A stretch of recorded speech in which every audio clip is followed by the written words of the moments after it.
అందరికీ నమస్కారం. నా పేరు శివ. జనసేన కరడుగట్టిన కార్యకర్త. చెంచు నల్లమల్ల అటవీ ప్రాంతం. మా నల్లమల్ల అటవీ ప్రాంతంలో పులులు ఉంటాయి. ఆ పులి బిడ్డల లాంటి మా చెంచుల్లోకెళ్ళి నేను ఈరోజు మారుమూల అటవీ ప్రాంతం నుంచి ఇక్కడి దాకా వచ్చి ఈ స్టేజ్ దాకా వచ్చి మాట్లాడుతున్నానంటే దానికి నా గుండెల నిండా ధైర్యం నింపింది ఎవరంటే మన జనసేన పార్టీ అధినేత, మా చెంచుల ఆరాధ్య దేవాల్లో ఒకరైన అంటే మేము మల్లన్నను, మా లక్ష్మీ నరసింహస్వామిని, బౌరమ్మ దేవతను పూజించుకుంటాం. ఆ తరువాత మేము పవన్ కళ్యాణ్ అన్నగారిని గౌరవించుకుంటాం. 2019లో నేను యురేనియం ఇష్యూ కోసం నేను అన్నను కలిసినప్పుడు అన్న నాకు ఇచ్చిన ధైర్యం మా సమస్యను ఆపగలిగింది.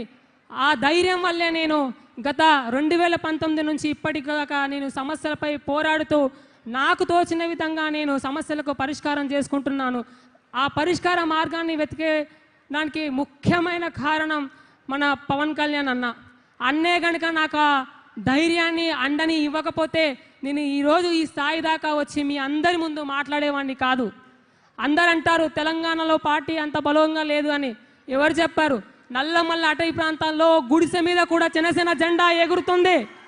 దానికి ప్రత్యక్ష ఉదాహరణ నేను.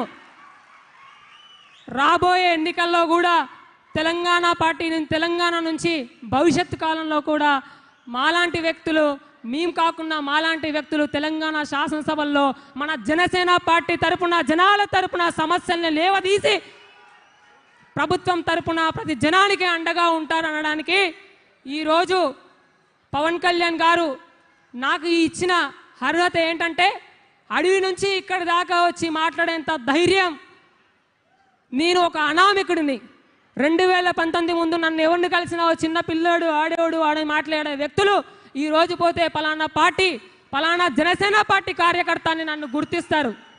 గతంలో మీరెవరు అని మాట్లాడిన వ్యక్తులు కూడా ఈరోజు ఏదైనా సభల్లో ఉంటే పార్టీల పరంగా కాకుండా ఏదైనా ఉత్సవ సందర్భంగా ఎవరైనా ఎమ్మెల్యేలు, మంత్రులు వస్తే మా ప్రాంతానికి ప్రత్యేకంగా జనసేన పార్టీ కార్యకర్తలకు కూడా మేము శుభాకాంక్షలు తెలియజేస్తున్నాం విధంగా తెలంగాణలో మేము నల్లమల్ల ప్రాంతంలో ఏకంగా మేము పార్టీని అంత బలోపేతం చేసుకుంటున్నాం రోజు రోజుకి.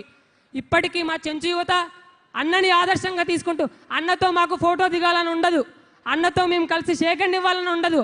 అన్న ఆశయాలను ముందుకు తీసుకెళ్ళి ఈరోజు ఇలా నేను ఏ విధంగా వచ్చానో ఆ విధంగా ఆయన పిలిపించుకునే రోజు కోసం వెయిట్ చేస్తాం. అప్పటిదాకా మేము పార్టీ కోసం కష్టపడతాం.